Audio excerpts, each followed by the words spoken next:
Hello fellow Tenno. If you have clicked on this video, it means you're looking at how to farm Frost. Well, look no further as I'm about to explain the best current method to farm and obtain the components required for you to assemble this Warframe.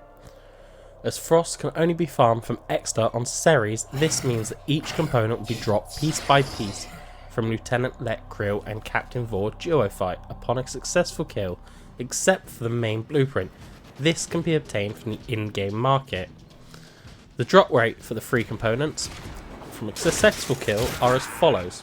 The neuroptics and chassis have a 38.72% drop chance, whereas the systems has a 22.56% drop chance.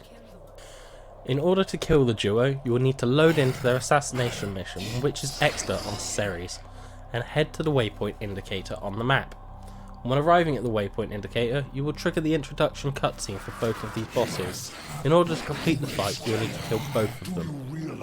The strategy to defeat Captain Vor is simple, as he tends to fight at a ranged distance, making use of the Janus key, and will occasionally teleport and melee attack the Tenno. In order to deal damage to Vor, you simply need to hit him with any weapon or ability. After every third of his health is depleted, he will spawn a spherical shield that will gain invulnerability whilst the shield is active. During this time, he will also spawn grenadier troops who will deal damage to the Tenno. Aside from depleting his shields and health, there is little in the way of strategy to defeat Vor. It is a case of simply damaging him.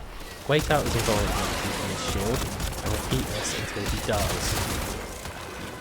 The strategy for Lech Kril is a bit more involved than that of Captain Vor, but it's still very simple once you know what to do.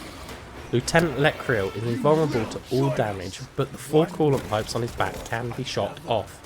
In order to shoot off the coolant pipes, you will need to hit the backpack that he is wearing when the centre glows a cyan blue colour. After you have hit this and a pipe pops off, you will need to wait until he slams his hammer into the ground and covers himself in a layer of ice to do any further damage. Once the ice is covering him, you will need to do as much damage as you can before he falls out. The thawing out can be sped up by using fire damage, so try to avoid this. This will need to be repeated until all 4 pipes are detached. Once all 4 pipes are detached, however, Lech Kril will burst into flames and become vulnerable to all damage. At this point, you simply need to kill him. Next, let's go over the build requirements for each part of Frost. The neuroptics will require 150 alloy plate, 1 neural sensor, 150 polymer, 500 rubido, and 15,000 credits. The chassis will require 1 morphic, 1000 ferrite, 300 rubido, and 15,000 credits. Finally, the systems will require 1 control module, 1 morphic, and 500 salvage, 500 plastids, and 15,000 credits.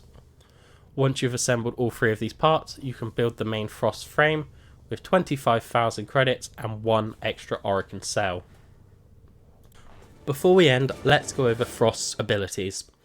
Frost's passive ability means that any enemy damaging him has a 10% chance to become temporarily frozen for 20 seconds. This ability is not affected by any mods. The first ability possessed by Frost is Freeze. When cast, Frost fires a frigid blast of energy that freezes targets in their tracks when this blast hits them. Second, we have Frost's subsumable helmet ability. This is Ice Wave. Ice Wave sends a wave of razor sharp ice towards the enemy, dealing large damage. Next up, we have Snow Globe. This is Frost's third ability, and when cast, it summons a protective ice sphere that prevents any enemies from fire from hitting anything held within. Finally, we have Avalanche. This summons a landslide of ice that instantly freezes and shatters all enemies within its path. That covers just about everything there is to know on how to farm and obtain Frost. Thank you for watching this video, and if you've enjoyed it, please like and subscribe for more guides.